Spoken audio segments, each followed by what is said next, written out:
Hey everybody, welcome to Friday, November the 9th here at Midas Letter RAW. Got a great show lined up for you today. We're going to kick it off with some technical analysis on this bloodbath in the streets in the cannabis space and the markets more broadly. Then at 3:20, Fraser Toms is going to be talking to Melinda Rombouts, who's the CEO of EEVVF. Then at 3:45, we are going to have a segment that's a chat with some of the women who are running cannabis companies and see how their stocks are doing. At 4 o'clock, I'll be talking to C21 Investments CEO Robert Cheney about an overview of their company in the US. And then after that, at 4:15, we're going to look at 3 charts of 3 of the most interesting companies today, and we're going to do a little technical analysis and fundamental fairy dust, and then we will wrap up the show at 4:30 as per usual. On Monday, it's our 100th episode. So thank you all very much for taking us this far, and we hope to see you then. But right now, I'm going to give you some of the news items that are moving this market around. Wayland Group, CSE listed WAYL, announced that they have completed a definitive joint venture with the CBD Italian Factory. CBD Italian Factory is a cannabis production company, part of the San Martino Group in Italy. The joint venture will be a split of 50.1% Wayland and 49.9% CBD Italian Factory. Companies will combine technologies in Piedmont, Italy for sustainable production of quality CBD and THC products from naturally derived biogas electricity.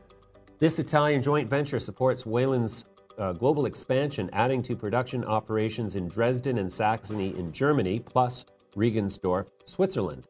MedMen Enterprises, CSE-listed MMEN, today announced that they've entered into a $120 million bought deal financing with Canaccord Genuity at a price of $6.80 per unit. The unit will consist of one Class B subordinate voting share, which is a contradiction in terms if you ask me, and one half of a Class B share purchase warrant with an exercise price at $10. There'll be no hold period on this financing once it closes because it's being offered by way of short-form prospectus. And Aurora Cannabis on Monday, NYSE listed and TSX listed ACB will publish their latest financial results in this upcoming Monday. And anybody who wants to listen will be able to dial in when management will discuss results of their first fiscal quarter. There is an 800 number that you can look up. Just Google Aurora Cannabis. The Brinks company, NYSE listed BCO, announced that their Brinks Canada subsidiary has entered into a multi-year agreement with Canopy Growth Corporation, which is listed on the TSX under the symbol WEED and in the New York Stock Exchange under symbol CGC. Brinks will provide secure logistics and cash management services for Canopy Growth's domestic and international cannabis operations.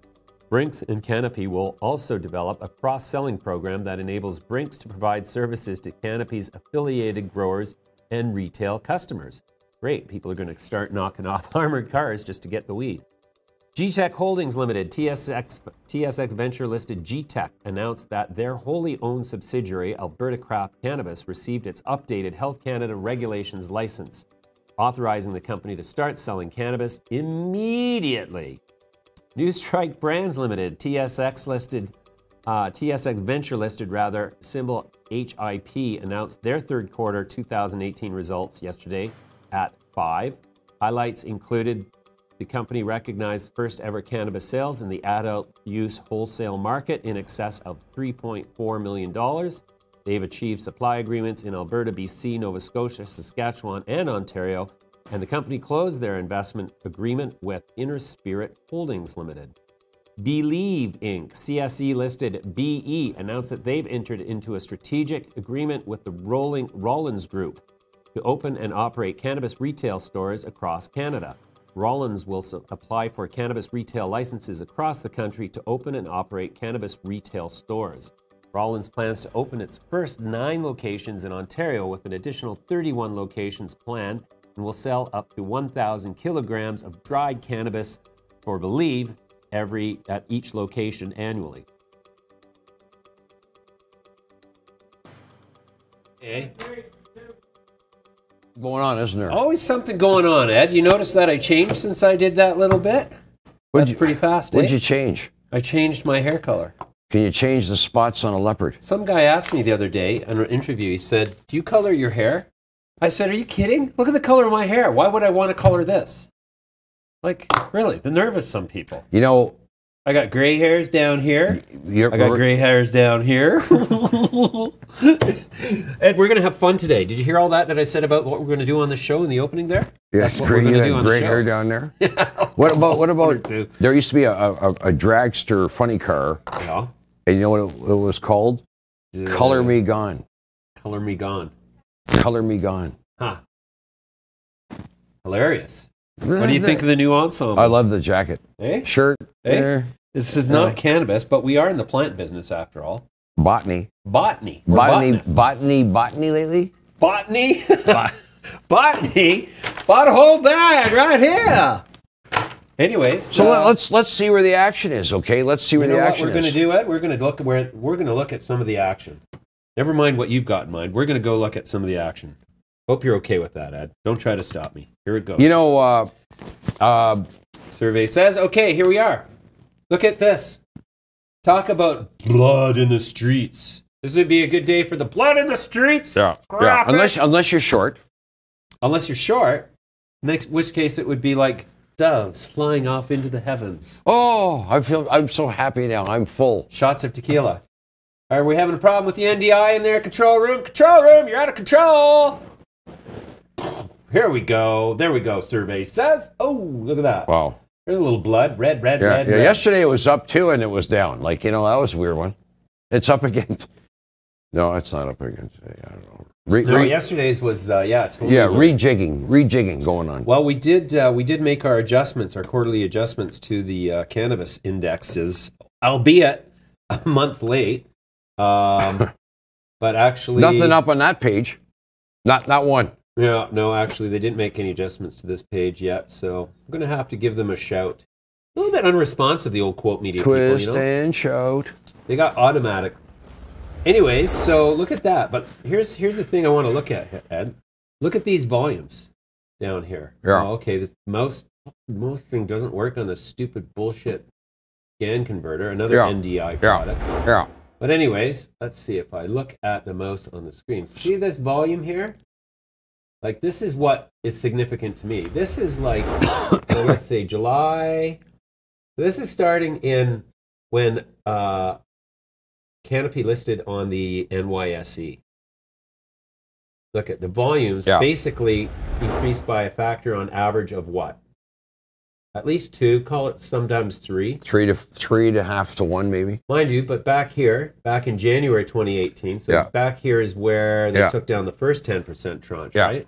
Yeah. And those volumes picked up again. But again, this is U.S. investors. Yeah. Quite impressive. Well, you know what? We could say whatever we want about what it is, but it is only what it is. Ed, are you telling me it is what it is? Oh, where'd that come from? I don't know. Oh, my goodness. Okay. So look at. We're seeing some give back here, claw back. It's like the government putting their hand in their pocket. Yeah, the government putting their hand in. Well, the good news is... What do you mean the government? The government has nothing to do with this. Yeah, well, if you sell that stock and you make money, the government has a lot to do with it because they're going to take half your money. Or a turd, anyway. A turd? A turd. A turd percent. You know what? The other day I bet on Dallas and Dallas lost. I changed the name from the Dallas Cowboys to the Dallas Cow Turds. Okay, Ed. As I said in the opener, so look at this, Ed. See, this is the show structure here. And this is what I opened with just a moment ago. So see what we're going to do now? Chart analysis, top 3 movers and shakers. Let's do it. Looking at this index, one of the biggest losers of the day was Auxly. Now, you told me you were going short Auxly yesterday. Well, you know what? Did you? I did. So you must be pretty happy today. Does that mean you're buying the drinks? I'm not. You're buying the drinks Let's later. not try to suggest that making money... Free booze from Ed Milewski. I can't get a word in edgewise. I can't. Pow, pow, pow. Hey, everybody, Ed's buying the drinks after work. Boy, that's going to be a good time. Yeah. Well, we're going to have pub night. We got to go to that place that some people think the wine's not that good, and because you get $5 happy hour wine. Where's that? $5. Oh, Mercado. Oh, Jesus. That wine's not bad. No, I like it. You want everybody to know. Yeah. Shh. Just keep it a secret. Okay, here's what we're going to do. Okay, so let me use my pen. So, okay, well, if you can do that, if you can actually use that thing to mark up the chart, while you're getting that ready, I am going to pull up Auxly. Okay. And here's Auxly. Oh no, that's Canopy Growth Corp. What's going on here with my screen? All right, so looking at the NDI. What's wrong in the control room there? You guys need like electroshock therapy. I think the control room is out of control. I need a little button that I'm going to push it when I'm going to switch to a chart so that somebody's like, oh, they're about to switch to a chart. Okay, Ed, take a look at this. All right.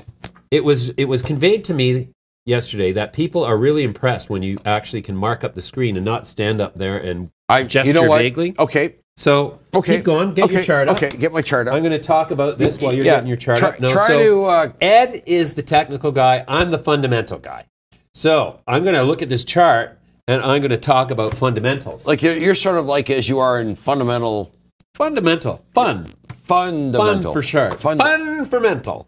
Fun for mental. Whoa. There's my alcohol voice You're talking. mental. No, you're mental. You're mental. Fun for mental. Fun for mental, boy. Okay, anyways, pardon us for our wordsmithery. Anyways, so I want to talk about the forces at work here in this chart from a fundamental standpoint.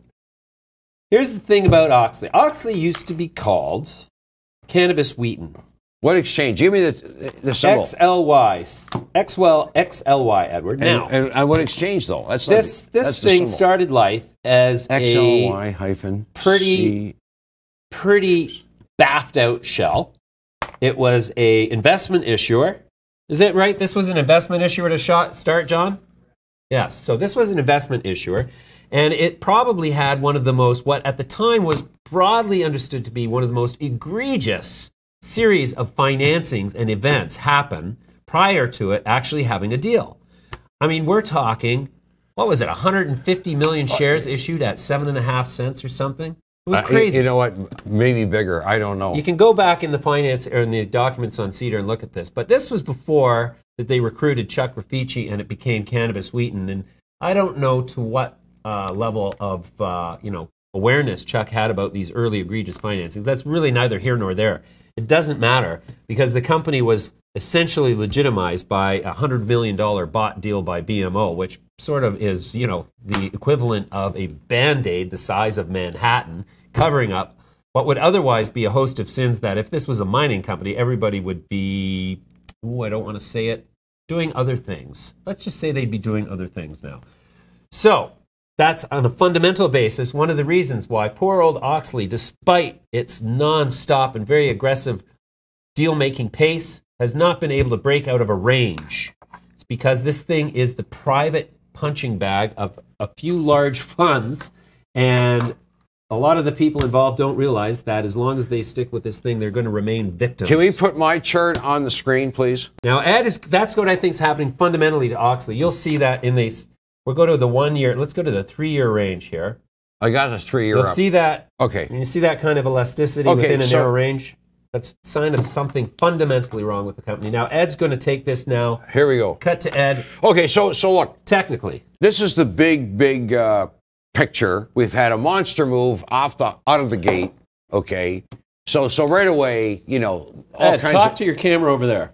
All kinds of distortion. Those are the people who are watching. So big pullback, and then look, like a real period of, you might want to say, obviously, consolidation, because what happened next was we had a major breakout. That's the 2-year time. Wait, you're talking, that's the period before.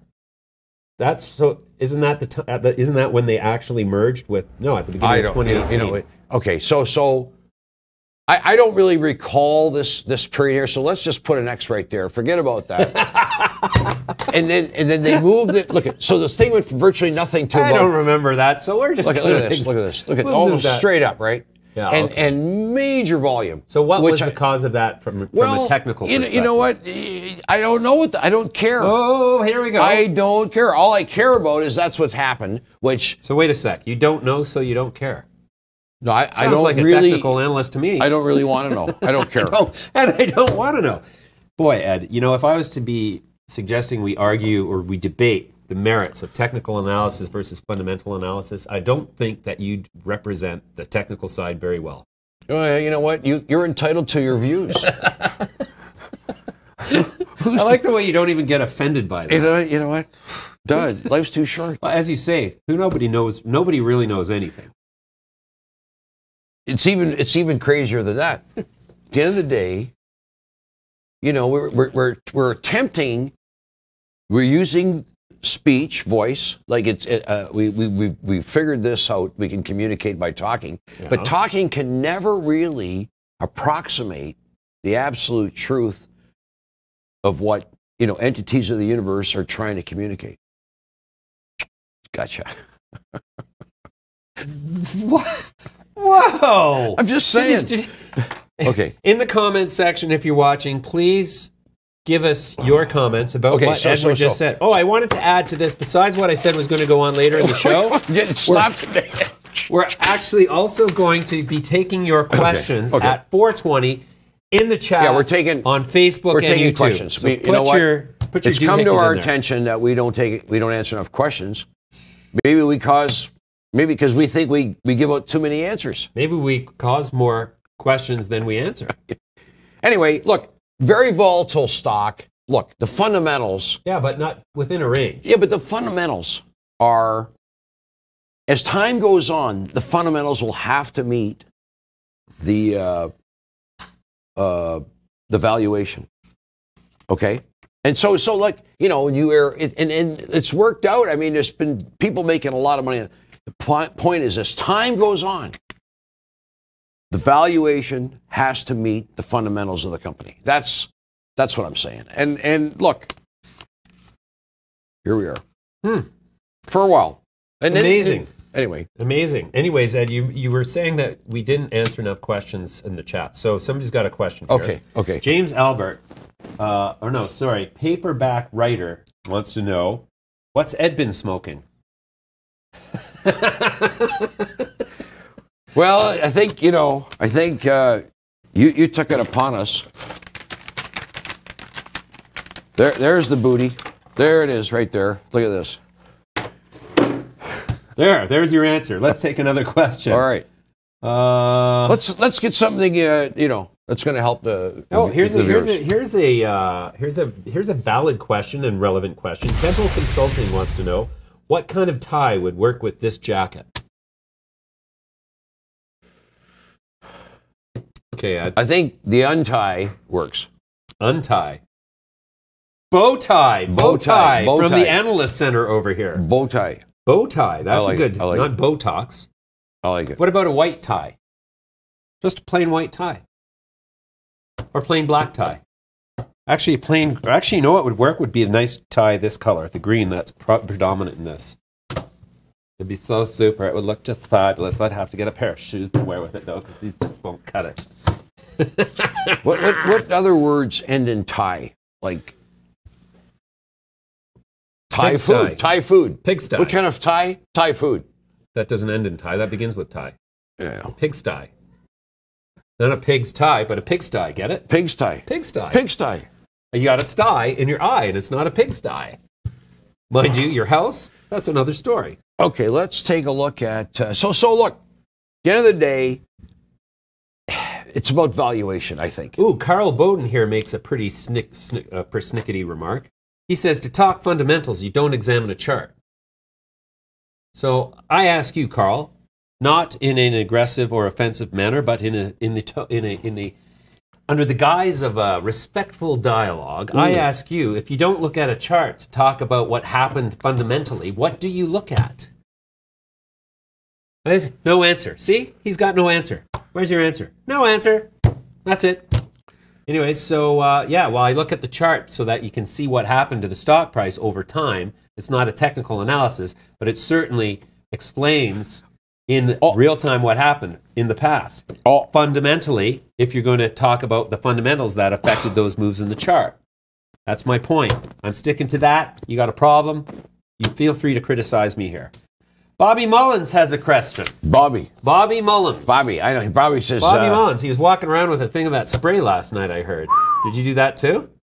That would explain the excessive... Do I look guilty? Well, you certainly looked guilty last night.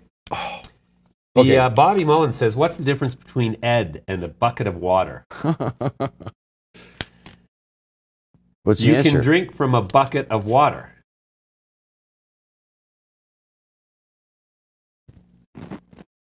Well, Bobby, you stumped us on that one. Boy, that's a good one. I don't get it. You can drink from a bucket of water. Yeah, okay. So anyways, I'm trying to stick with the structured I'm program. I'm making a new list of my friends tonight. 320 is still empty. We're still on charts and analysis, Ed. Okay, so let's put up High Hampton again. Nope.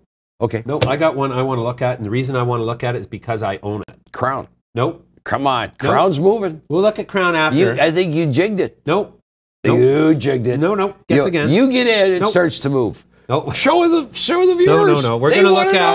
We're going to look at a company called Heritage Cannabis. Why? Because I own a significant portion In of other words, shares. you're trying to promote your interests. Yeah, that's Yeah. What do you think this is all about, Ed? You ever think about running for politics? Yeah, actually, I have thought about it, and I thought, what a bad idea I that just would be. Blasted one? No. Rude. Belch. I don't know which is worse. Coming out whichever end, it's the same thing, more or less. Soft. Anyways, that's disgusting. Taking this show to new depths of depravity. Boy, oh boy, nobody's going to watch this thing. Anyways, so look at this. Okay. Look at this. If you say it 3 times, should I look at it 3 times? Pretty much. This company has now over 400 million shares held. And it's got a whole bunch of cannabis operations. So they bought Canacure for $40 million. Canacure has... You own this? Yeah, I own quite a bit of it. Like a lot? Well, as a percentage of the outstanding, no, because there's over 400 million shares. Okay, but you have enough that, I have enough now that if you stopped being a shareholder, nobody would notice, right? Actually, no, not with that many shares out. Really? No. Well, just saying. No, but so I'm interested because I have all these shares. Is like, how do you turn something like this around? 400 million shares. Probably roll back. The first 100 and some odd million. Well, who's going to be happy about that? Certainly not me. Roll back. Roll back. No, I'm just saying. No.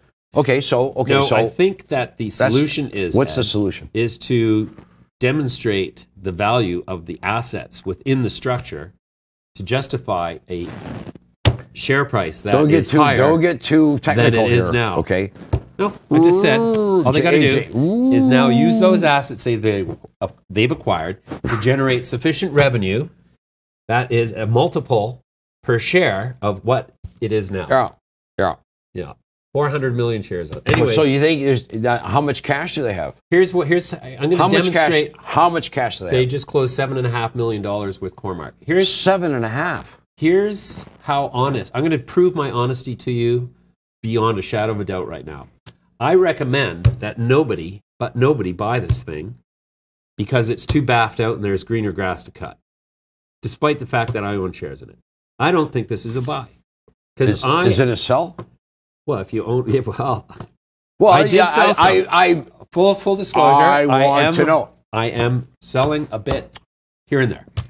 I got costs. I got expenses. I got my own problems. You got issues? I got issues. You want to hear about my issues? Mine are very serious. But here's the thing. I'm going to exert extreme effort to help these guys turn this thing around and make those assets produce. The reason I got involved with the Canacure assets, which is how I come to own Heritage, is because I was convinced that the quality of the assets were sufficient to have a when you say quality, chance. like good pot versus bad pot? Well, it's too early. They haven't grown any pot in the Canacure assets yet.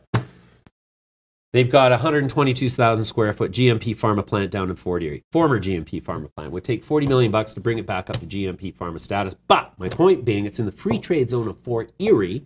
So if they get it together, they've got a facility that could start. This thing used to ship 140 SKUs of off-patent generic drugs for Pantheon during the 90s when the big trade was on. I don't know what this means. Like, I don't know what all this stuff means. What are you saying? I'm saying it's not a buy today, but it might be a buy soon. I'll let you know when it is. Okay. And yes, I own it, but I am selling a little. And you own less today than you did yesterday? I do. And will you own less Monday? No, I'm not. Okay. I'm not going to. I'm going to be very gentle. I've just got to create some liquidity. You know what? I understand liquidity. But I'm also going to exert great effort to ensure that these guys pull a rabbit out of the hat here because obviously I'm interested in them doing so. But like I said, I don't think this is an appropriate target to buy for the retail sector right now. I'd say you should watch it and see what happens. That's chart number 2. Now we said we're going to do 3, Ed. Okay. Now what number 3 would you like to do? Let's do. I suggest Crown mining. Crown mining. Okay. Right now there's 122 viewers on YouTube. Let's see how many disappear when I pull up a mining chart. Please don't go just because I said that. Even one that's pointing north? Well, okay. I'm not going to say anything because I don't want to jinx you. But there it is. Crown mining. What do you got to say for yourself, Eddie? Why are we looking at this chart? Wow. Technically, this is looking really good in here, I would say. Like, look at that. Little consolidation at the bottom. This has been the this has been the resistance point to the downside since this date here. Yeah. And what is this reflecting? The change in the price of copper? You know what? That's 3 years. Yeah. Like, so, you know what's interesting about this one? This one traded 1 million shares recently. And you know what? That was the biggest volume day in its history over 10 years. Anyway, the audience wants to know, is this a buy, a sell, it's a bigger or stay asset. the hell away? It's a bigger asset than what is the people asset? think. What is the asset? It's a copper asset. How many pounds in the ground, I don't know. 43101 compliant? 4 billion. Oh, sorry, 2 billion, 2 billion, 43101. potentially 4, but historical, an additional 2 billion. But you know, right in. Anyways, 4 billion pounds Northeast of copper California, at $3.25. Yeah, it has. If you want to bet on the price of copper, $12 billion. You know, without getting into numbers, right? Right. The leverage is huge here. Huge leverage to the copper price. Yes. Should it go into production? Caveats. Well, but even someone will put it in production. I've done enough research. Full disclosure. Well, and never mind you or me, but who else has told you that it's going to go into production? Geologists. Geologists. Geologists, yes. Well, geologists think everything that they're involved with is going to go to production. Not all of them. No offense, geologists. No offense. That was just a joke. Just a joke. Do not send assassins. Okay, so technically, Ed, is this a buy? Like, look what's happening. Is it going to retrace these levels up here? Is that what we're to infer from this technical pattern here? Because I'm going to wax fundamental. You know, the copper supply, demand supply equation, yes, is becoming extremely favorable to people. Juniors? People think that the price of copper is going higher. In other words, it's in deficit production. So if the price of copper goes higher, this could go higher. It's just the direct correlation. It's got nothing that they don't have to drill. You know, because they've already drilled. It was drilled 50 years ago by Placer. So fundamentally, if the price of copper goes up, juniors will catch a bid. They should. They should. You never know for sure. See, I had to rescue your technical mumbo jumbo with a fundamental statement of clarity and brevity. This is my point. See, Ed doesn't get offended when I sort of pull this out. You know what? At the end of the day, I love that.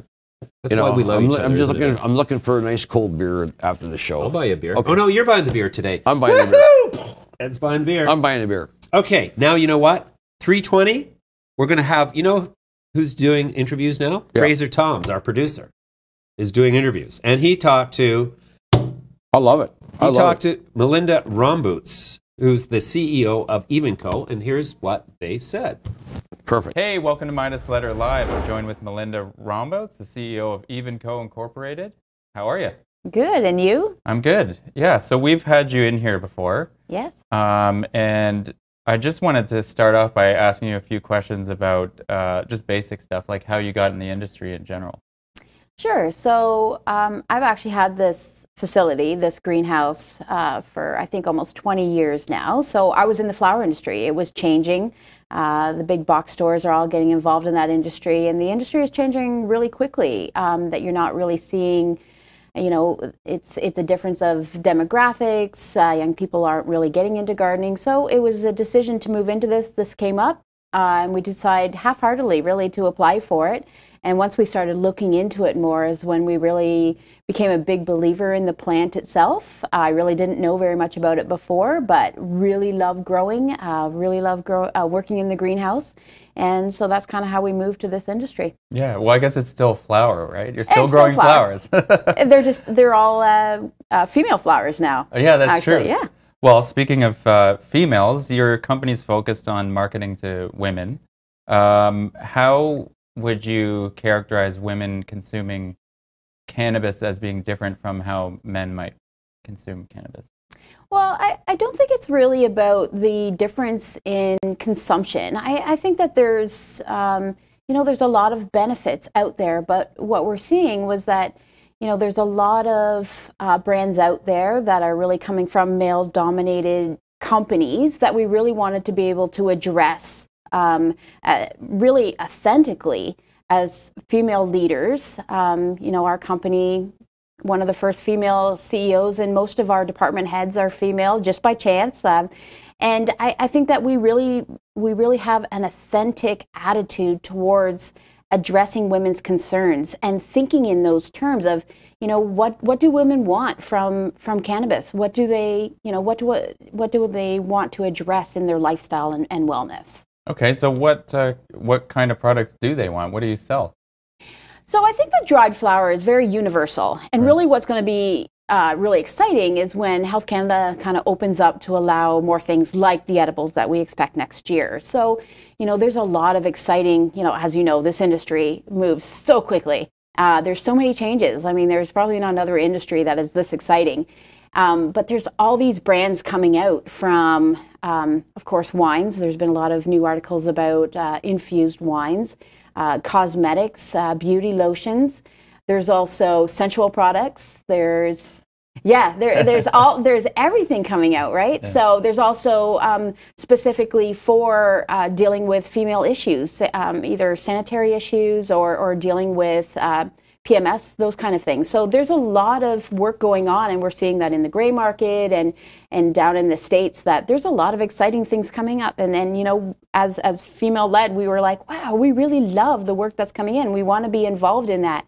And that's where it really all came from. That's great. There's probably, as a business, there's probably potentially a lot of money in that too, because it's simply not out there as much as some of the other kind of products that we're seeing. So. Yeah, I think that we're approaching this with a totally different view, and maybe those are the things that are exciting us more than maybe some of the other companies, is that, this is something that women want to use, an all-natural product. We want our families to have these options as well. So, I think this is, where we've really kind of formed the company and really decided to direct it. Yeah. Okay. Well, there's not a ton of female CEOs in the cannabis industry right now.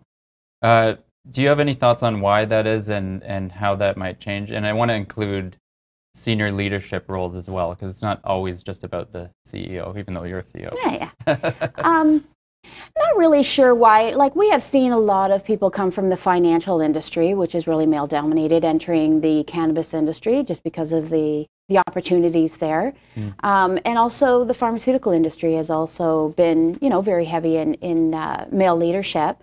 I think that it's also very difficult for women. We come across differently, right? So, we've done the road trips, and I think that it's, there's certain expectations of leaders that women maybe just don't portray it the same way. And I think, Kevin O'Leary had I think it was in Niagara Falls when he spoke, and he said, women do speak differently. They portray themselves differently, and where I find our company, we've put out very conservative numbers, and people say, why? Well, it's like, it's my attitude. I'm not going to, I'm not going to make everything kind of overblown. What I'm putting out is very authentic and what, I think is very reachable, and maybe that doesn't necessarily attract every financer. It doesn't attract everyone, but I think what we're putting out is a very authentic company, and I think, we speak differently, and, people react to us differently. So, and I think maybe that's an adjustment that we have to make, and maybe some understanding as well. Yeah, well, that sounds good. I mean, being a little bit more conservative might protect investors a little bit from the downside because you're not kind of blowing things up to be this, like, once in a lifetime act now kind of deal. So Yeah. I can see where you're coming from there. Yeah. So let's get into the nuts and bolts of your company a little bit. Where are you located, and what's your capacity and your operation, an overview of what your operation looks like and how it functions? Sure. So we are close to Strathroy, which is close to London, so a couple hours from here. So we started with 120,000 square feet of licensed square footage. So we have about 3/4 of an acre of vegetative space, and we started with about 1.5 acres of flowering space. So we've added another 2 acres, so we're very excited about that. So that's been ready since July. And then we're actually adding on again. So we're adding about 780,000 square feet to get to that 1 million mark of greenhouse space. So that is underway, and it's very exciting. There's been a lot of rain this year, so that's put us off a little bit, might put us off by a month or two, but we're really hoping to have this up and running by Q2 of next year, and hopefully our first harvests in Q3. Okay, so what are you at right now today in terms of the capacity? So we are sitting at, we have 120,000 square feet. That other 100,000 square feet, we're still waiting for approvals from Health Canada. Right. So it's been ready since July, but I know they are overwhelmed as well. There's so much going on in the industry. So they are really working with us to try to get this through. So we have plants ready to go. We're kind of like, overwhelmed with, we've had these plants ready. So we are anxious to get into that room. And so right now we are at full capacity with our current greenhouse. We are harvesting almost every day and basically building up a lot in the vault. Great. So you guys have raised $20.8 million in gross proceeds from private placements. How's the company doing in terms of cash? Are you going to need to raise more? Are you good, or what's the deal? I think we're keeping our options open right now. There's just so many opportunities right now that, having a little bit of cushion. So, I just came back from Germany. There's so many opportunities in Germany. So, there's quite a few companies there that we've been speaking to and touring their facilities and looking at partnerships. Again, we're looking at a lot of different brands out of the gray market or out of California and Colorado. That have some really great work done on female-oriented brands and products. So, we're looking at a lot of different JVs and partnerships. So, right now we're probably looking for a little bit of cushion so that we can kind of explore our possibilities and follow through on some of these partnerships. Great. Just wanted to get your thoughts on the initial recreational launch, and I'll just leave it to you to sort of give us your thoughts. Sure. So, it's everyone for the last year has been moving 100 miles an hour. So we did have a concern back in July. So everyone's license is a little bit different. So back in July, we got a hold of Health Canada and said, hey, we're concerned about this one wording on our license. Can you let us know? And unfortunately, with the regulators, everything's moving fast for them as well. They're like, well, we're not sure how your license is going to migrate, so we'll let you know. So unfortunately, it was, at the beginning of October, they said, I think that we have to do an amendment to your license in order to ship. So we have not shipped yet, which is unfortunate, but we have a huge stockpile ready to go. Health Canada has been very good about working with us to move this along, as well as the provinces has been really great. They understand why. So we're hoping within the next few weeks that we're going to be able to get this out there once Health Canada addresses this amendment. Like I said, it's difficult once because we didn't know and they didn't know how the licenses were going to be migrated. So, we have this one thing to clear up as far as it's just a statement about who exactly we can sell to. So we get this cleared up and we should be shipping shortly. Okay, that sounds good. So you're just kind of waiting on a little bit on Health Canada, and the supply agreements that you do have. Can you talk a little bit about how much product that might involve? Or No, most of the time we sign NDAs with them. Okay. But basically, everything that we can grow in our current facility, including flowering room 2, is basically if we can fulfill all those contracts with BC, Ontario, Newfoundland. We've released all of those. You know, they've basically spoken for all of our product, as well as, you know, we have some export to Germany that we're looking at as well. So basically everything can be sold, you know, tomorrow, and basically until we have phase 2, that extra 780,000 square feet, we won't have any extra product until that's up and running. Good. Okay, so one last thing is, you've touched on a few of them, but what could investors who are looking at your company look forward to moving into the new year and beyond? Yeah, probably one of the biggest comments that we have is like, why are you guys so undervalued? Not really sure, but you know what? I think that we are a great buy right now. If you look at what we can produce, basically our agreements and, you know, the export possibilities and our brands, you know, we've got some really great feedback on our brands. I think there's a lot of possibilities for this company, and I do agree that I think we're probably one of the best buys on the public market right now. So I think that gives everyone an opportunity to you know, have a chance of getting in with Eve and you know, being kind of part of our path in this, you know, exciting industry. All right, in with Eve. I like that. Yeah. Cool. Well, thanks so much for joining us. We'll leave it there, and hope you come back soon. I will. Okay. Thank you very much. And so Eve & Co., she thinks the stock's undervalued. I think I might concur with that. I'm going to go in and look at it. And we are going to chat with Melinda again soon. Okay. But I like the name of that company. Anyways, more on women in cannabis now. Just like that. It'd be really great for the cannabis industry to sort of, as a baseline, have perhaps genderless or just, you know, more progressive representation of products that are, if intended for women, maybe aren't so reliant on our old tropes that we think of as a woman. You know, not pink, not a triangle, other silly things like that. Do you smoke pot? Yes, I do. Do you smoke on occasion? What's the frequency, would you say, more or less? Quite a lot a day. I smoke every day. Would you say that, from a cannabis point of view, trust is more important for women than for men? Yeah, definitely, because you get taken advantage of all the time over, you know, like buying things like that. People assume that you don't know what you're doing. Is that reassuring for you, seeing more ladies serving you? Yeah, definitely, definitely. I feel like there's some sort of like comradeship there or something like that. Women are very interested in ways to consume cannabis that are outside of smoking, rolling a joint, and all the traditional fashions. About a year and a half ago, we conducted a couple focus groups with women who are current cannabis consumers.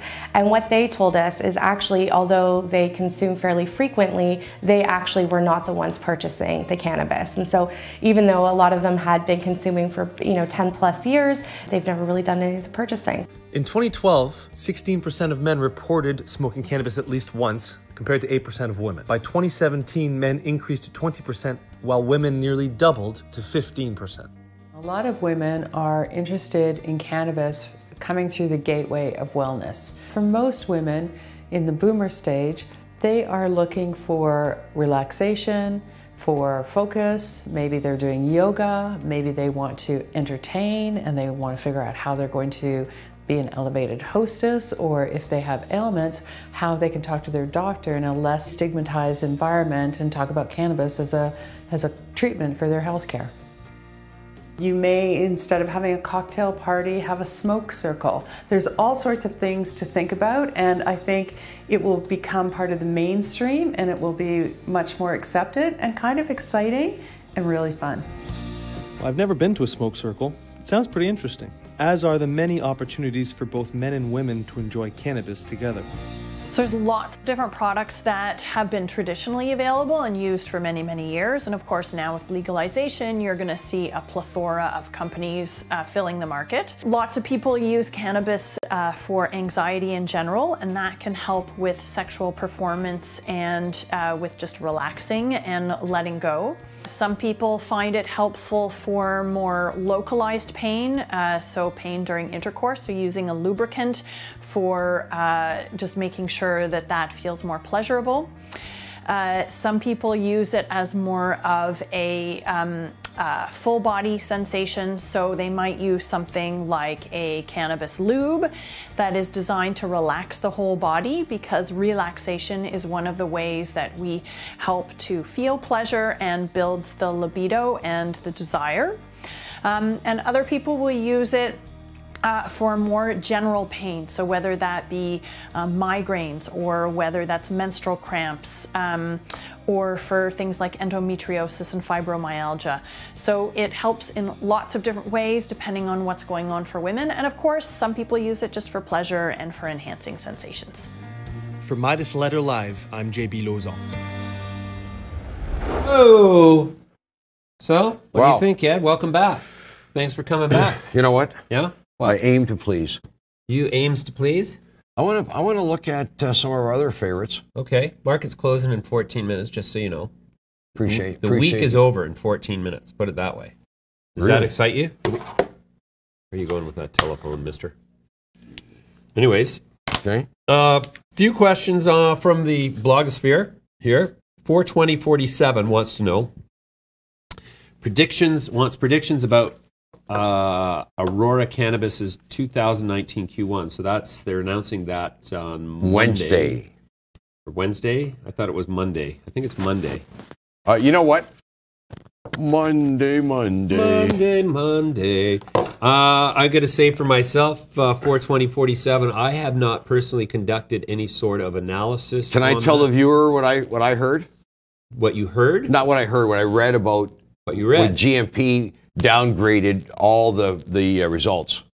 In a research note? I think what they said was because of these bottlenecks and things, that things weren't moving as smoothly as they could have. So was that the, sorry, am I encroaching? Well, I'm on this side of the table and you're over here too. Sorry, Ed, what can I say? I like to spread out. Are you sure am I in your space, Ed? What is she talking about? I'm taking up too much. Soft.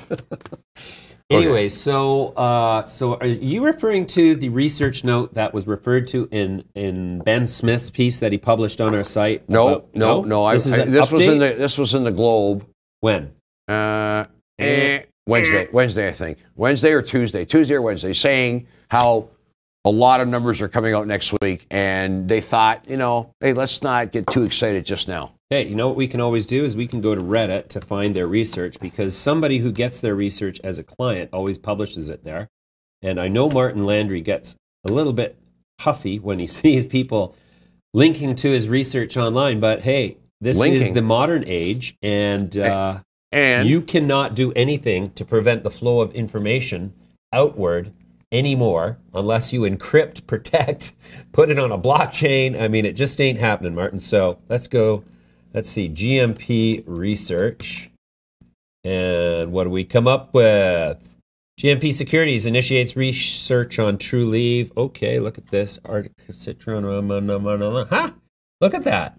Maybe they spoke to the Reddit people because it's not... Nope. Nope, there's no link to any... Let's see here.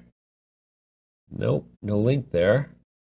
Oh, Twitter GMP. Let's just go see. They call sausages links. No, then you say no link. You call golf courses links. You want to say, "Can I have the sausage and eggs for breakfast?" They say, "Sorry, sir, no link." That's bloody hilarious. I can just hear the roar of hilarity coming forth from the audience here. Oh my God. That's Anyways, so getting back to the question about ACB's Q1, I think they're probably going to have a conference call and tell us. Wow. So well, folks, you heard it here first. Bottom line is, haven't done the research 420, so I'm not going to pretend James is thinking, let me give him something they can just sink their teeth into. Okay, Nicholas Coles wants to know what's happening with Patriot One. What's happening with Patriot One, Nicholas Coles? What can I tell you? They're executing on their business plan. They just closed a $40 million bought deal. They just became a Cisco Solutions partner. Incrementally, they are essentially doing what they said they're going to do. And I imagine it's just a matter of time till every doorway you walk through in a public venue in America is covered by Patriot One's CRM system. You know what's having a good day today? What's one? FLT, flight. Is it That's flight? one of Dana's deals. Yeah. FLT, yeah. Yeah, take a look at that. Let's take a look. I'll do a little technical I don't know why analysis. we would. We don't own it. We asked to, but I we know. didn't. You know what, though? I think we should... No, I don't think so. I think we should focus on the issuers and the issues in which we participate. James, And, I can't believe you're talking like this. You know, you used to say I have no axe to grind. Maybe I've decided I've got one axe to grind. You got an axe to grind. I got an axe to grind. You know what the axe is? I'm only going to talk about the deals in which I have an interest or otherwise run by people who have supported me. Now, Look I have to say at that this flight. Look at this flight. Is it a flight to quality? I have to say that Richard Buzbazian, who's the CEO of Flight. Buzbazian. Buzbazian. You say Buzbazian. I Buzz. Anyways, Buzz has been a supporter of mine in the past. He's been a client You of going to Midas welcome Letter. back into the fold? They don't need me anymore. I mean, you made him some money. Well, I don't think I would say that I ever made Richard any money directly. I mean, we certainly helped get his story out, but anyways, but he's been a client of my company, so I have to say, yeah, let's pull up a chart of FLT. What the hell? Well, I got it up. There it is. All right. Already. Okay, so Look let's at that. Let's take Get a out look. your little pen there, Ed. Let's color. Get out your crayons Look, and my little your coloring books. ticker and bopper. It's technical analysis Okay, time. here we with go. Special Here we go. Ed Milewski. There. Whoa. There's a level. There's a level. Okay. That was an anomaly, obviously. Look, it looks like a plane. A wing of a plane. Anyway, then broke out. Once it broke out, it came back, tested. But look at this nice action in here. Yeah. And I mean, look. So Drone Delivery Canada Corp. Trading at $1.80. Okay, now pull out that chart, Edward, to like, I want to see 2 years. Don't forget, you got to kill that one and go back to the... Okay. There we Okie go. dokie. Okay. Okay, now that's spectacular. Look, This just went from really impressive to freaking spectacular. Like, look at these guys were... You could have bought this thing for 2 cents back in the day. Believe me. Look at this. Yeah, okay. You got a declining wedge there. That's distribution. But after that big move, you'd expect it, and then it's breaking out of this pattern. Okay. Now, here, this is definitely another trend, a mini trend. And if news can come, or if news or something happens, and this valuation gets revalued, it's poised for a move higher. I can't buy it because of the valuation, but it looks like it's going higher. It looks like it's going higher. Interesting. Canamed Therapeutics. Ooh. Any other questions there? No, that's it for now. That's all I got for you. Oh, no, there's more. Hey, Ed, what about the lithium play? James Albert wants to know, what about the lithium play? You know what? The only thing I know is that there's lots of lithium in the world.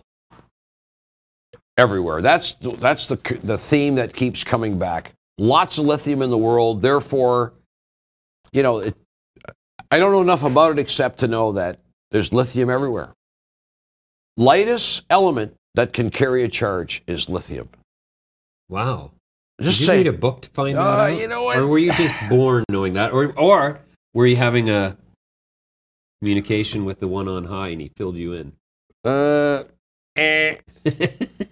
So what are you saying, Ed? Is there a time to buy lithium stocks or not? Yeah, probably, but I think copper. Probably? Copper. Probably? I don't know. I'm not in lithium. I'm in copper.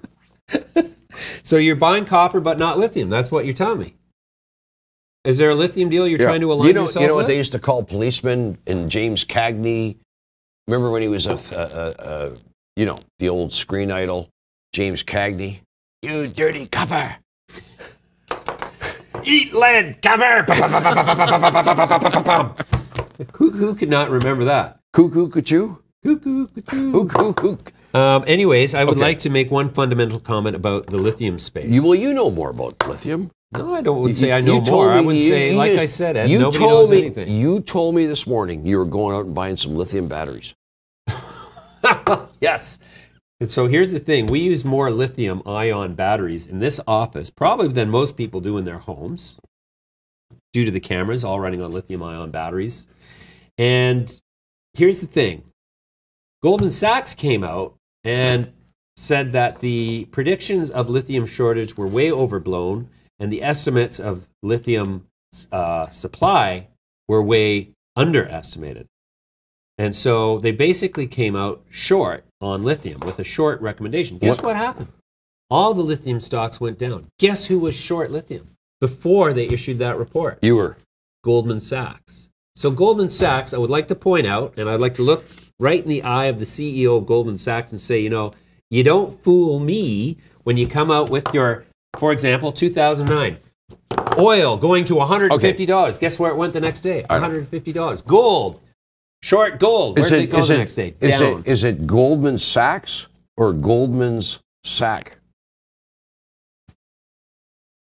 Really, Ed, you're cracking me up here. You got to admit, that's pretty good. Goldman's. Anyway, so the point being that Goldman Sachs is essentially in a position to manipulate the market and talk their book and make money on the way up and on the way down. So here's what's going to happen in the lithium market. Is they're like everybody else. Here's what's going to happen in the lithium market. They're like everybody else.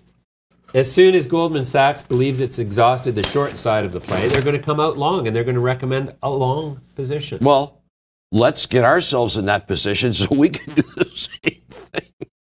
Okay, Ed, you make the money. I'll write the research. Okay.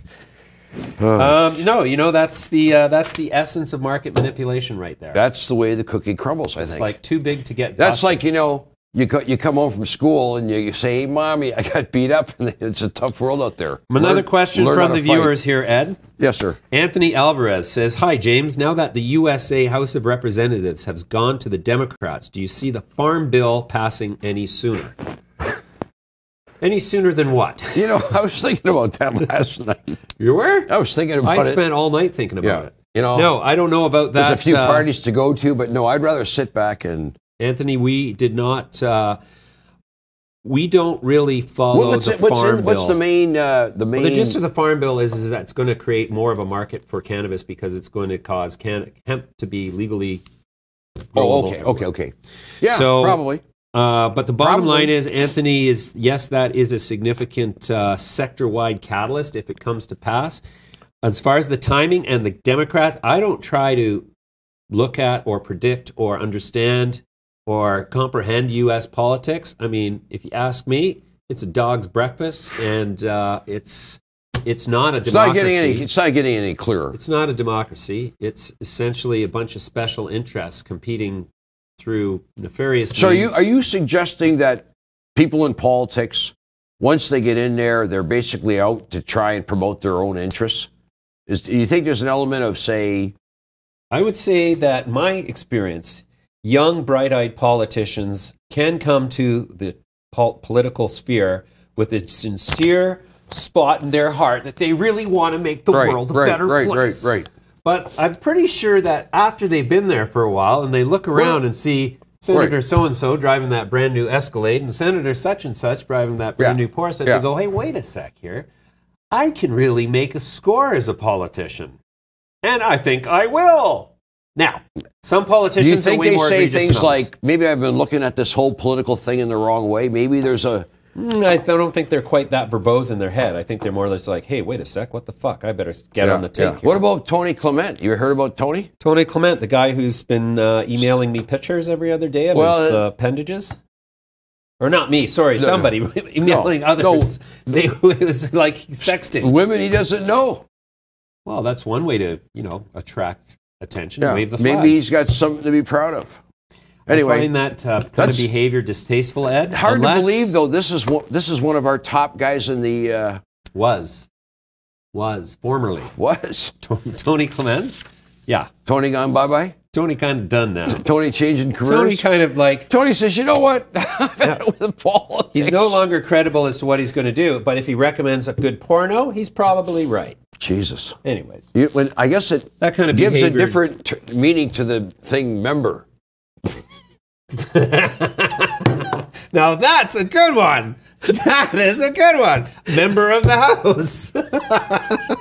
Okay. Boy, we don't need joke writers. We got Ed Milewski here. Okay. Hey. Anyways. Little. All right. I'm buying you a beer tonight, Sticking with the program here. 4 o'clock, right on the button. We talked to Robert Cheney of C21 Investments back when I was wearing something else, and here's what he had to say.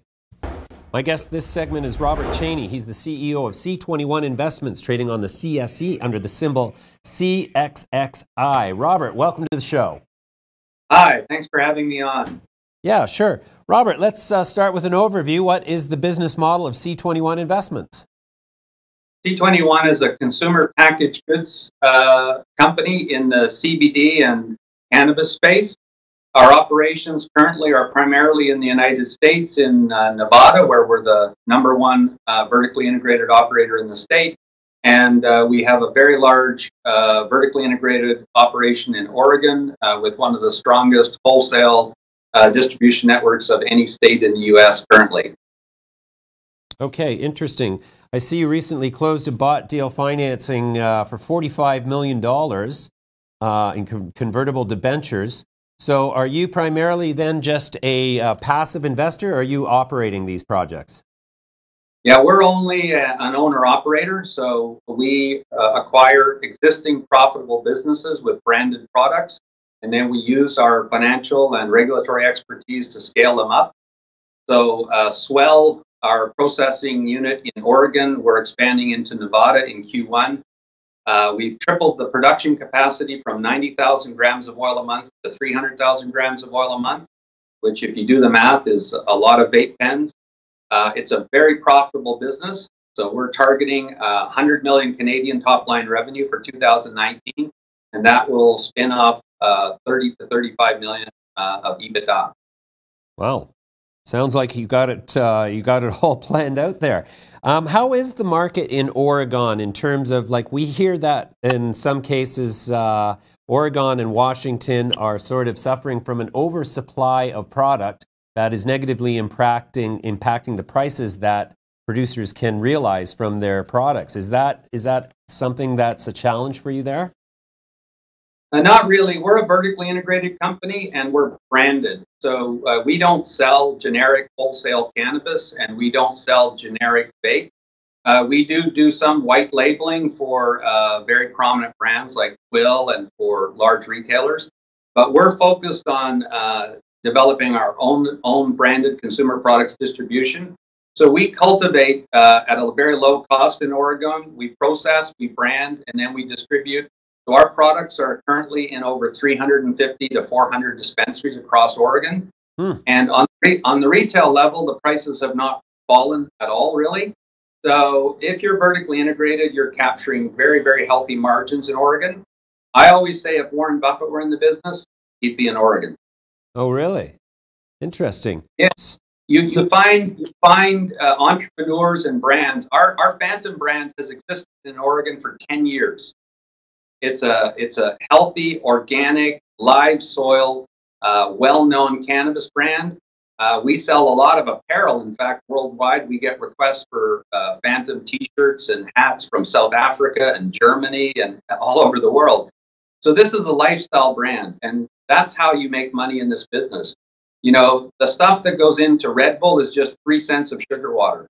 So if you want to connect with the consumer, you do it through brand. Phantom, Swell, Hood Oil, EcoFirma, Silver State. These are some of the finest brands in the United States, and our products currently touch over 100,000 customers a month. Wow, that is impressive. Okay, so now tell me about your CBD license in Ukraine. Well, we're interested, obviously, in the European market. The CBD license is just the first step.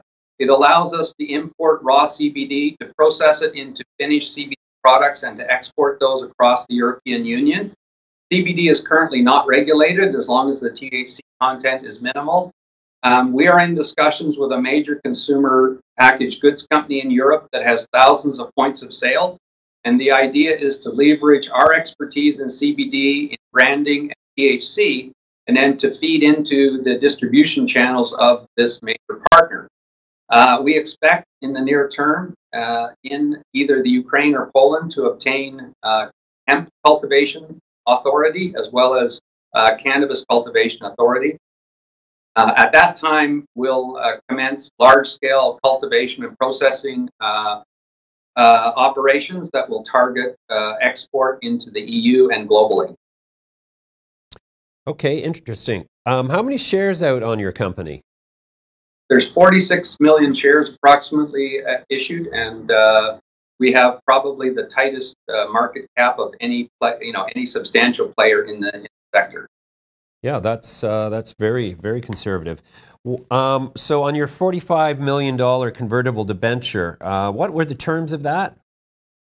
So it's a 10% coupon. It's a 2-year debenture. It's convertible at $1.50, and then they have the right to buy half as many additional debentures convertible at $2.25.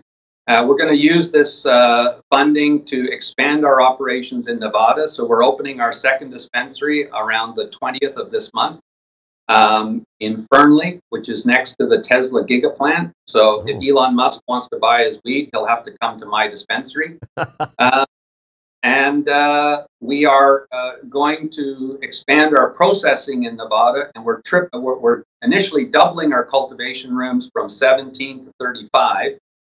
And we will start distributing our vape, capsules, and processed products into the wholesale market in Nevada in Q1.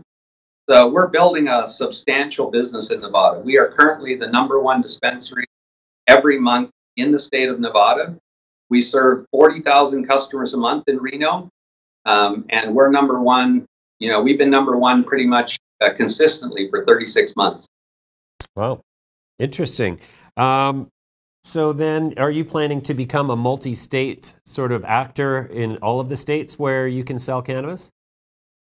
Yeah, so our next expansion is targeted for Colorado, where we now have a new governor. So we expect a very favorable regulatory climate in Colorado. We're in fact meeting with our planned Colorado partners next week.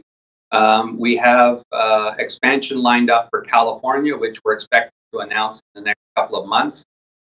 We are looking at the East Coast actively, and we will do a deal quite soon on the East Coast. So yes, we plan to be in several states and to expand rapidly. Excellent. Okay, so from where you sit, what do you see being the biggest part of your revenue stream, medical or recreational? Well, recreational clearly is the majority of the revenue stream. We still have a presence in medical. Each state, the regulatory environment is, of course, very unique. In Nevada, we have a medical section to our dispensary and a recreational section. The medical section has continued, and many customers sincerely need good guidance and advice on the medical side. So that still makes up a good 25 to 30% of the business in Nevada. In Oregon, the regulations require dispensaries to choose between medical or recreational. The dispensaries all chose to go recreational. There still is a medical aspect to the business, and there are medical products, but the bulk of the industry has moved onto the recreational side. Interesting. Okay, Robert, that's really interesting. So, what do you see happening in the United States? We saw Jeff Sessions sort of got his walking papers this week, and we saw 2 more states go join the medical regime. How soon do you think until the United States becomes federally legal for all cannabis, and by what mechanism? Well, I can assure you several champagne corks were pulled in the industry when Jeff Sessions left. So Yeah. it was good for the French wine industry, let's put it that way. Yeah, we saw the stock sell off, though. Well, that had nothing to do with Jeff Sessions. I think that has to do with Canadian legalization. There were a lot of investors market timing, And a lot of investors believe the market has taken a pause with legalization and they're looking for the next catalyst moving forward. The next catalyst is the United States. 4 years ago when I started looking at this industry to build a business, if you'd have told me that the regulatory environment would have changed as fast as it has, I wouldn't have believed you. Everything has happened a lot faster than I expected. We do believe the trend is towards rapid descheduling of cannabis. I believe, given the U.S. political situation, that will be done probably as a rider to, another bill. I don't think it will be through any formal process. Mm-hmm.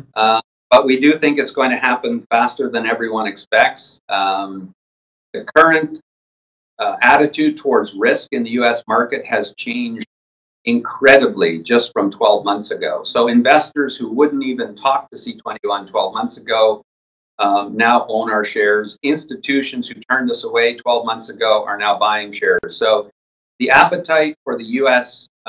Industry and the cannabis sector in the U.S. Is growing daily, and there's intense interest. California on its own is a far bigger market than the entire Canadian market. And when you look at the businesses, you have, relatively speaking, much more advanced businesses. We have several brands that touch 100,000 consumers a month. The Canadian companies have no brands, and they don't touch any consumers directly. So in the United States, you actually have proven brands with authenticity to them that are scalable. So our Phantom brand, which is 10 years old, is a lifestyle brand. We can take that brand to Nevada, we can take it to California, we can take it to Colorado. So while you can't export product, you can scale a business, and you can scale intellectual property, and you can take your team, your brain trust, and you can utilize that over multiple states. Okay. Great, Robert. Well, that's interesting. We'll come back to you in a quarter's time and see how you're making out. Thanks for your participation today. Thanks a lot, and I appreciate you giving us the time, and I hope some of your listeners will take a look at C21. Thanks a lot. You bet. Thank you. I take issue with one comment that Robert Cheney made in that interview, and I just want to make the statement. I didn't make it during the segment because it occurred to me after I terminated the segment. Robert Cheney said Canadians have no brands and have no exposure to anybody. Who said that? Robert Cheney in that segment that we just had. Is that the former vice president? Robert, I'm going to make a comment to you. I'm going to make this comment to your face next time I see you. You're absolutely wrong. That's a sweeping generalization that only undermines your credibility. So I would, with full respect, respectfully suggest that you refrain from saying Canadians have no brands and have no connectivity to any customers. That's patently false. And like I say, it only undermines your credibility. Otherwise, I like your structure, and it sounds like you got a good business underway there. So I'm actually considering an investment in that one. And C21 Investments. Really? Yeah, tight structure. Very well, cost of capital all the way up was very well engineered. The structure is beautiful. They're in the Ukraine, which is able to sell into Europe. They're in Oregon. They're in, they're going into Nevada. So I'm going to keep my eye on that one for sure. Okay, so 4:13, and we've been sticking to the schedule quite well today, I would say, Edward, don't you? Yes.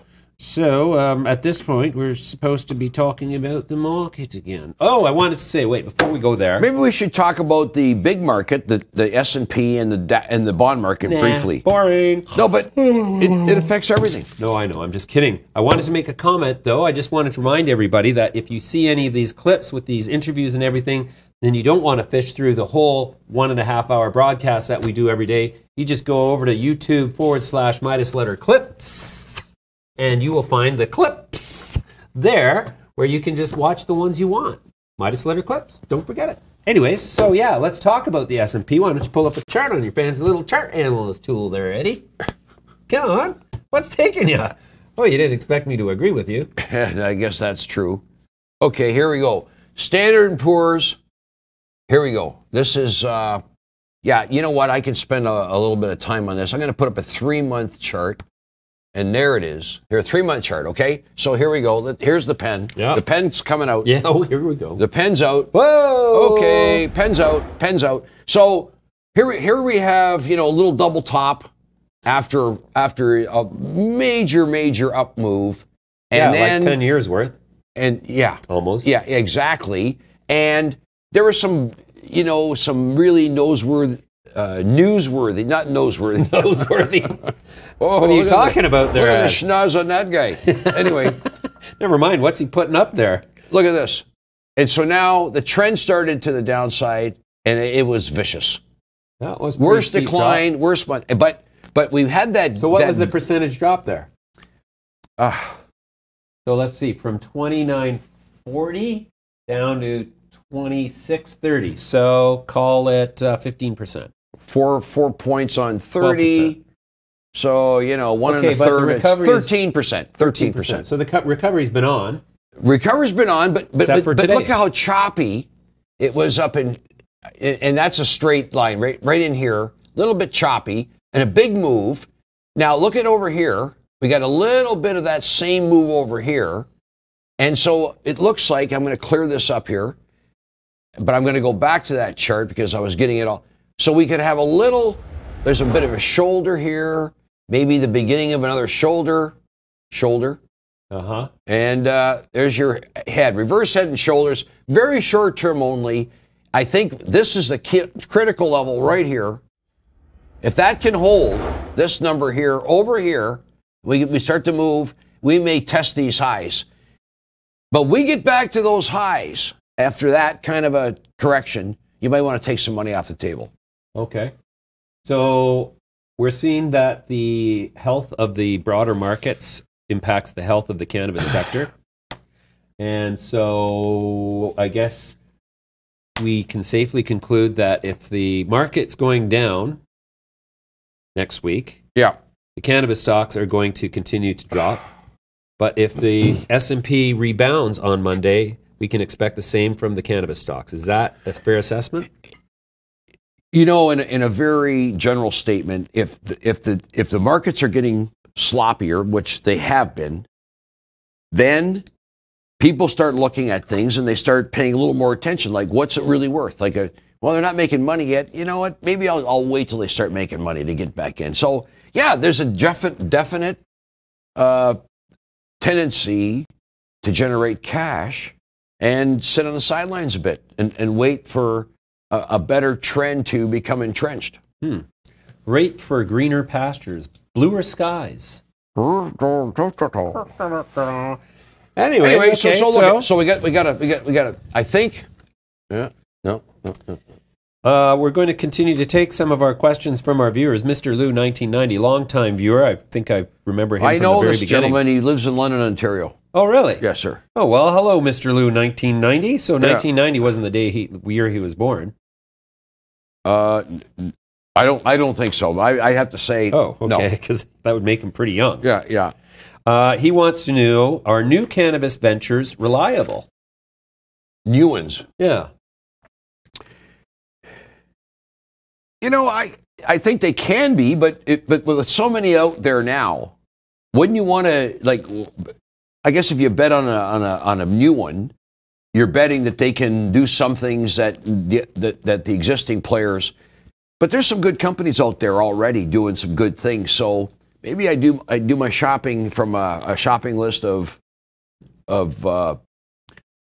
people that are already in the business. Okay.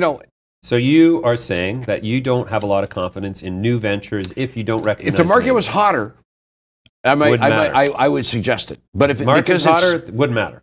It probably wouldn't matter. Right. But right now, it does. It looks like it's cooled off a bit, like a little bit of water thrown on the fire here. Eric Lerner is asking, in your last trip to California, which companies you visited are the best or the two best ones you can pick in California? I never went to California. Next question. I think he's talking to me. Oh, okay. So I got to say, Eric, that one of the best companies I visited in California would have to be Jetty Vapes. And again, I don't have any interest in the company, but I shot some footage there, and it was damn impressive. And I know, and the last time I was in California, I saw their product in pretty much every dispensary I walked into. I'm going to go out on a limb here, and I'm going to say that I also am very impressed with MedMen's strategy and stores and the way they are. Do you think they're well presented? And when you walk in, they just closed that $120 million bought deal. These guys have the ability to raise the capital they need to put a MedMen store in every city, in every state, just as soon as it goes legal. They're the leaders at this point on the retail side on a national basis. Yeah. And they've just demonstrated the ability to raise capital. The thing I don't like about MedMen, though, is obviously the structure. You're along for the ride, whatever they decide. And you're paying a big valuation because others have already figured out what you're exactly. But there's very little risk. There's a very low risk of him deciding to go into llama farming. Would you talk to He's not going to go into llama farming. Would you say to Mr. Liu, look at this versus startup? Well, it depends. If you're looking to invest capital in a startup to get that super high torque potential 1,000% win in a small time frame, then I don't think obviously MedMen that horse has left the barn long ago. The only time you're going to get a good startup might be something like Juju, for instance. Well, Juju would be a good startup if it didn't already have such a huge capital structure. Again, I own Juju. I have been selling a bit.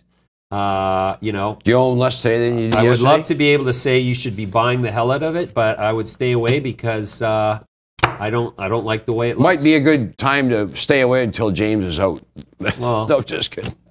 Today I'm not a seller. Tomorrow I'm not a seller. I'm giving them a stretch to execute on what they told me, and essentially they've got about 30 days to do so. Otherwise, I'm gone. I'm gone, bitch. Yo, I'm out of there. I'm gone. Exactly. Let's see other questions. Anthony Alvarez. I know. I recognize that name. We already had a question from Anthony, but that's okay. You know what? You get two, Anthony. He gets two. Everybody gets two questions. You know why? He's got two A's. A. Ask. A. Do we have an opinion on the upcoming IPO of Acreage Farms? I understand it will open in the neighborhood of $32. Now, isn't there some news around that deal that is causing them some consternation? We saw on the 6th of November a $400 million lawsuit launched against them. We are unclear as to the legitimacy and the seriousness of that Sounds like suit. sour grapes to me. Well, the nature of the suit was that this guy's basically suing anybody and everything, anyone who had any association with Acreage Farms New York. So it looks on the surface to me like a frivolous lawsuit born of vindictiveness, and they're trying to do some damage. Do you think he's having any trouble finding lawyers and attorneys to help him sue everybody? Well, like I say, Edward, I don't know. I mean, like for instance, so the second thing I wanted to say, though, was lawyers are litigious. I withdrew my interest from this financing because... Did they say anything to you? I haven't heard. No, they haven't said anything. So I'm going to worsen my relationship with the company by saying I didn't like the fact that they increased the IPO price from $22.50 to $25, and I didn't like the price that the fact that they upsized the size of the thing from $250 million to God knows what at this point. So, sure. Also, again, I want to point out that this is again a company that's controlled 87% of the voting power is in the hands of the insiders. And I don't like that. So if others have arrived at the same conclusion that I have, I don't think you're going to see $32 on opening day. If, however, I am alone in my stupid peregrinations of thought and I'm actually talked myself into a corner and I'm going to watch the thing soar and I could have had a big chunk at $25, I'm going to kick myself and learn the lesson and keep my mouth shut maybe next time. No, sorry. There's zero chance of that happening. Because this is what I do for a living anyways. So, but, obviously I'm not going to be right all the time. I'm going to be wrong sometimes. So when was the last time I was wrong? No, I can't remember either. I remember once you thought you made a mistake and you were wrong. You didn't make a mistake. That was the only time I knew you to be wrong. Jesus, that's a good one. Yeah. You're 2 for 27 2 today. 2,000. Yeah, even on the show you're 2 now. for 2 today. That's a great one. Juju, Pedro Lopez was asking about Juju. I already given my opinion on that. So, John Famey, what are your thoughts on G-Tech Holdings? Now, You know what? Technically, it looks a little tired. Why don't we pull up a chart? We got time. You pull up a chart, and I'm going to give my fundamental assessment of GTech. So, GTech, I happen to have met the CEO and one of the guys who's on the board is a friend, and they're very capable. Is that the people. venture? Or is that the CNX? Venture. GTech's on the venture. So, based on what I know about the principles, I think that GTech's probably a buying opportunity at this point, though I haven't deployed any of my own capital into that theory, but I've got to say I'm thinking about it, and I'm watching this thing, and I'm going to say that if the cannabis stocks get blown out, if the cannabis stocks get blown out on Monday, then I'm going to buy some GTech. So that's how convinced I am. I'm going to buy some GTech. Major double bottom here in the making, folks. Ed's going to take it away. And just saying, look at. Well, that's sorry. You were talking I'm fundamentally. Now. Fundamentally. Excuse me for talking while you're interrupting, sir. No, just that's what my father used to say all the time. Yeah. Fruit doesn't fall far from the tree. The fruit? What are you saying? Just because I'm wearing this jacket? What are you saying, Ed? Fruit? Come on. It's an expression about Have you seen what do you know about like your kids have the same personality traits as the parents. That's what I'm saying. Chip off the old block.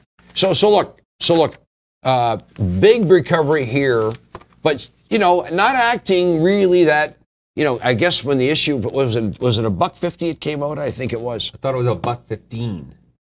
No. That you're thinking. Well, there it is, right there. It was $1.40. That's the start of trading. Yeah, right? but I mean, but I think the issue price was $1.50. It never kept the issue price. Dropped all the way down. Yeah. And but it does appear to be a double bottom here. Well, you know what? Here's another thing about this. But they have a lot of acreage, don't they? They have a lot of acreage. Up to 250 acres potentially cultivatable in cannabis. That's big. That's one of the biggest, probably, right? Well, that's huge, but it's real estate. I mean, is it a high tech, ultra high tech? Has real estate been a good bet? But the Canadian government has also just allowed farmers to plant cannabis outdoors for the sake of growing hemp, from which CBDs can be extracted. You can grow a lot of hemp on 250 hectares. But here's the thing: you want to know why the stock is down?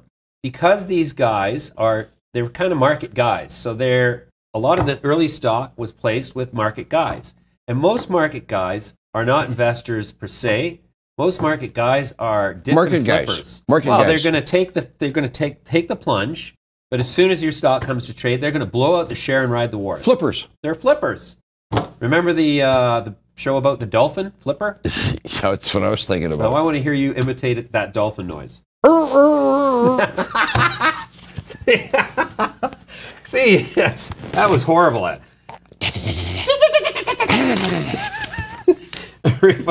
Everybody, videotape yourselves doing a dolphin imitation. Yeah, send it in. Anyway, so that's why I think that this thing. What's your bring it over personally over in James' place.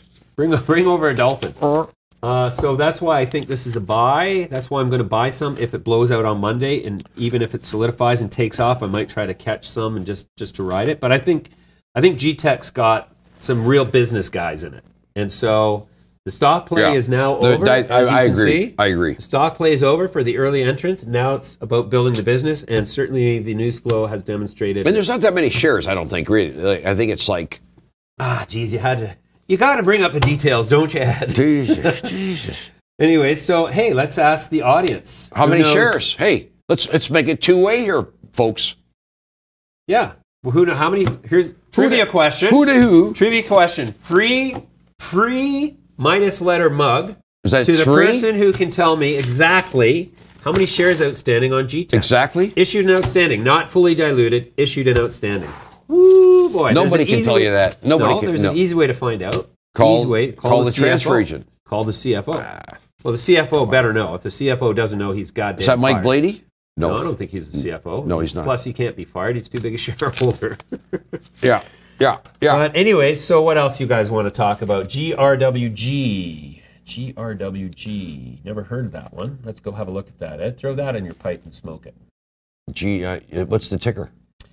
I think it's GRWG. just a hunch. Not sure, but just a hunch. Anyways, What exchange? Well, I don't know. My first line of approach is to always just punch in the symbol and see what comes up. But let's see. Where are we here? GRWG. Okay. Grow Generation Corp. $3.85 a share, down 27 cents today. Up on my NDI. And what is it? What exchange? It's US. Is it? Yeah. So Wow. we don't Wow. know Wow. too much about this. I'm going to say first of all, we were just hearing about this for the first time. We are going to get we're going to get up on the company. There's a six. What do you got there? Well, actually, I've got There's a 3-year chart. So we're going to go down to let's do 3 months. So we got to read a little news on this and get to understand how the company came into existence. When did it become a cannabis company? Has it always been a cannabis company? So yeah, that's the bottom line. We just don't know about this company. Technically, looks like it's more or less emulating the broader cannabis sector. On the bigger chart, it looked like there was definite support around the $3 level, $3.10, $3.20. Like this whole. But you know what? I'm not going up there anymore. No, sir. You're going to get fast with your little charting system, aren't you, Edward? Yeah, let's pull up Eddie's NDI now. He's going to do the oh, you know what, Ed? Okay, 1 year chart. Is that the 1 year? You know what, Ed? I think that everybody in the control room is looking at each other and going, "Do these guys realize that the show should be over now? Like it's 4:31." And yeah, like, you know what? Should be saying our goodbyes. Yeah, let's. Anyway, so we'll come back to this one next week. We're going to do some work. We're going to talk next week. Next week is our 100th show on Monday. Ed, high fives on that. Oh. Woo! And we will have MMA fighter Elias Theodoru. Yeah. Theodoru. I've been sort of secretly doing MMA at home by myself. Oh, we'll have a cage match with Theodore. You know what? Bring him on. Bring him on. Bring him on. Bring him on. Can you imagine, eh? Next Monday, we're going to have a cage fight MMA fighter Elias Theodoru. I got Edward Milewski. Now, should I wear my briefs? I would wear a cup. I would wear a cup, Edward. I'd wear an armored plate. Yeah, I think I'd wear armor all over. Oh. Anyways, that's armor all. Ed, Elias Theodoru is not going to fight Edward. He's going to be here to talk about athletes using medical cannabis. That's our show for today. Can I say something? Please. I'm not a fighter. I'm a lover.